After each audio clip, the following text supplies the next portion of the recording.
and out it goes to Homawadi. Homawadi with work to do, and he got close. Will Homawadi has muscled his way to the line. This is a wonderful start for Canterbury. Amarillo, the kick. Just too big for Homawadi, but it bounces for Choptrich. They've got another. Bedell. Here's Meany. Meany through. Meany over. There it is. There's their third. Oh, the Dogs, they are flying. Trent Barrett loves it. 13 seconds left. Trindle against the grain. Trindle. Last play. He's got to get up. He's got to play it. Siren. It's over.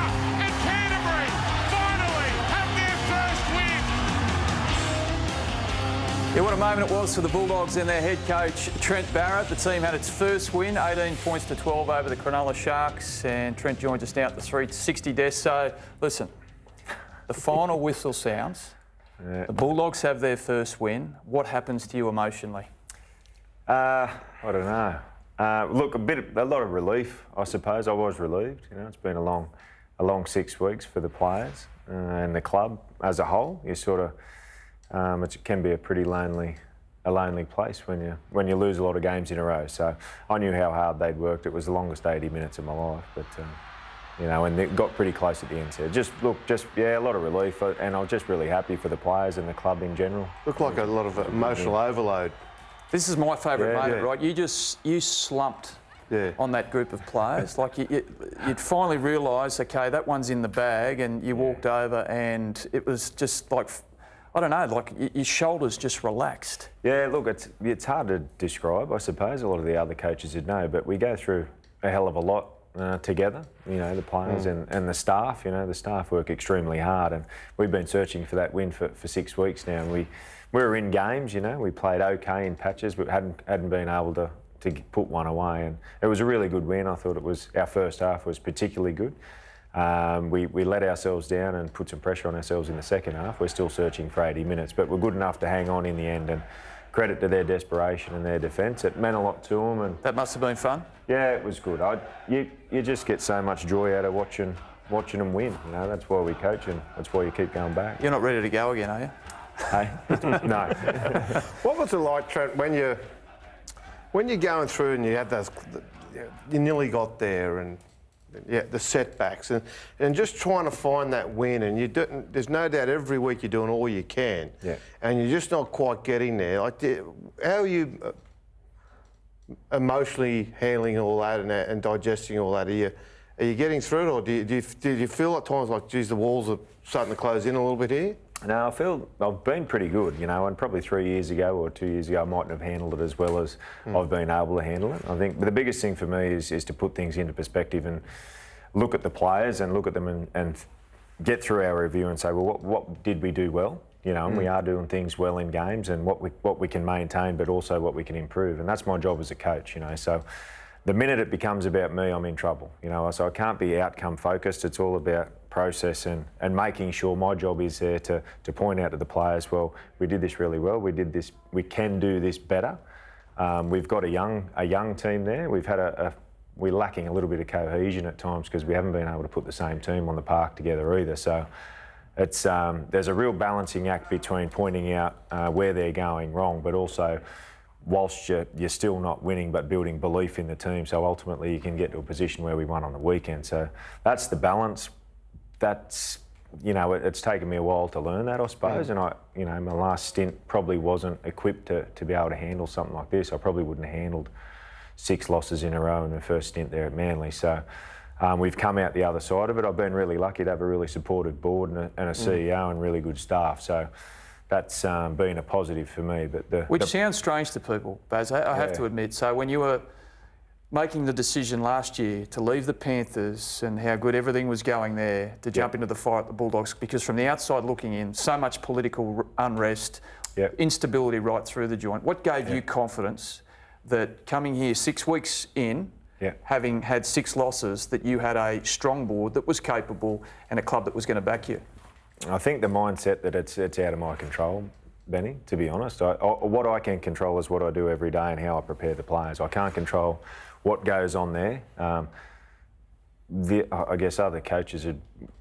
You want to be a head coach, and that's what I always wanted to do. I loved my time out there at Penrith, but I thought Canterbury was a terrific opportunity to jump back in and take charge of a great club, and that's what it is. I probably didn't realise how big a club it was until I got there.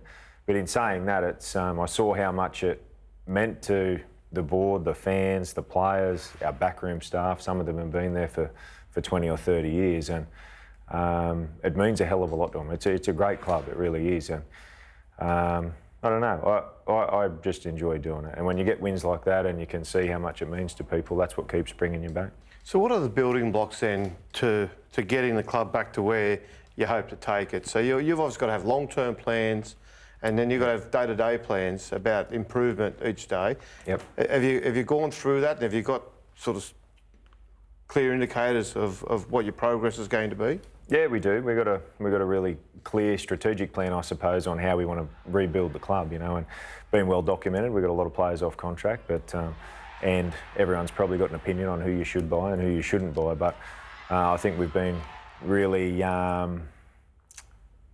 focused, I suppose, on the positions that we need to strengthen and the type of player and the type of character that we want at the club. And you know, the signing of an Addo Carr and a Matt Burton and those sort of guys. You've got a Kotrick in there. We've got, you know, a young Jack Hetherington and a young half in Flano, who I think is going to keep improving. There's no short-term fix here. I think if you were to be selfish and try and get someone in for the short term to help me win 2 or 3 games this year, 2 or 3 more games than we're going to win, it's not really a long-term plan.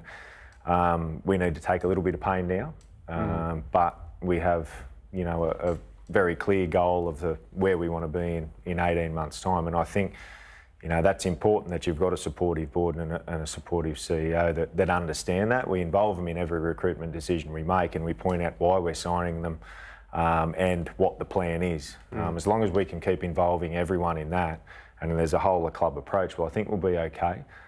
You can't get it wrong, because if we get it wrong, we're going to be sitting here, regardless of who the coach is in 3 years' time, talking about the same thing. We haven't made the semis for 7 years, or whatever it is, and we're a club that, you know, wants to be at the other end of the table. So I think as a club, we've made a decision that we're going to do it properly, we're going to do it once, and we're going to fix it. So how long then have Bulldogs fans, realistically, do you think, got to wait before they start to see a Bulldogs team that's going to win 50% of their games and push for a final spot?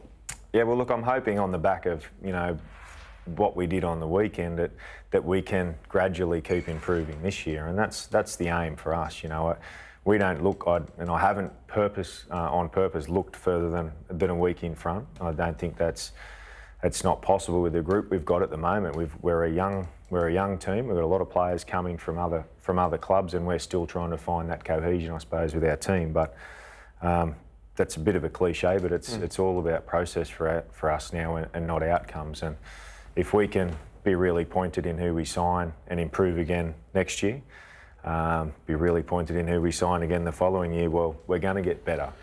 And you know, we just got to stay the course. So we've heard for some years now about the Bulldogs salary cap problems and the fact that it was going to take a bit of time to clear that out. Dean Pay came in as the coach, and basically his whole tenure there, everybody was looking for down the line when the salary cap was cleared up. You've now walked into the job when that's the reality. So what are you planning to do with that extra money? Like, have you got a big whiteboard there with names on it that you're in negotiations with now, or anything like that? Yeah, we're nearly there. You know, we've still got a few issues, you know, from a cap point of view, and that's the big thing with the salary cap. You get it wrong, it takes you a while to get out of it. And as I said before, we've got a very clear idea of who we want to recruit. So yes, we do have targets that we do want to get, but they've got to be coming for the right reasons as well. You know, when we won't be paying overs for anyone. We've got to have enough about us to be able to realise that a player's coming for the wrong reasons. We want, and to be fair, we're not having the players that we've gone after. Most of them we've been able to land. So we have got a lot to offer. You know, we've got good facilities. It's a terrific club with a lot of history, and you know, I think you see from the weekend, the club's got some fight in it, that's really important to me. Can you guarantee that Matt Burton will be at the Bulldogs next year? Yeah, he'll be here next year. So what's his talk of a backflip and Brian Fletcher coming out and playing silly buggers? Is that all it is? Yeah, that's all it is. You know, it's certainly not coming from Matty. You know, I've spoken to Matt and I speak to him regularly. So look, we're really excited about having Matty. And I said the other day in my press conference, we liken it a little bit to when Newcastle signed Kalen Ponga. In my opinion, he's a future rep player. Berto I'm just really happy for him now that he's playing well. He's playing first grade. We did try to get him over early, but went through all the right channels to try and do that. And that's water under the bridge now. We've resigned to the fact that he won't be coming now, and it's really good that he's gaining the experience he is now at Penrith and got a real opportunity to win a competition there, I think. So for us to be able to bring him in, bring Addo Carr in, we've got a lot of spots there next year, and we'll get the right players. How hard will it be to get the team up for the Eels this week? Yeah, not that hard, I don't think. We had a really good review today, and the last question I asked them was what they learnt out of the weekend, and young Jake Averillo, and it was more about how hard you've got to work to win a game in the NRL, and off the ball, more importantly, all about the effort areas. We saved a lot of tries and did some things that we hadn't been doing consistently, and in the end, ultimately, that's why we won. So that can scare the young blokes off. They might look at the coach and say, "Man, we have to go through all that again next week to win." I think they've realised that that's how hard it is, and that's what a first grader does, and you've got to turn up and do it every week. All right, well, Trent Barrett, congrats on your first win of the season. Good luck for the rest of the year, and appreciate your time on NRL 360 tonight. All right, we'll take a break.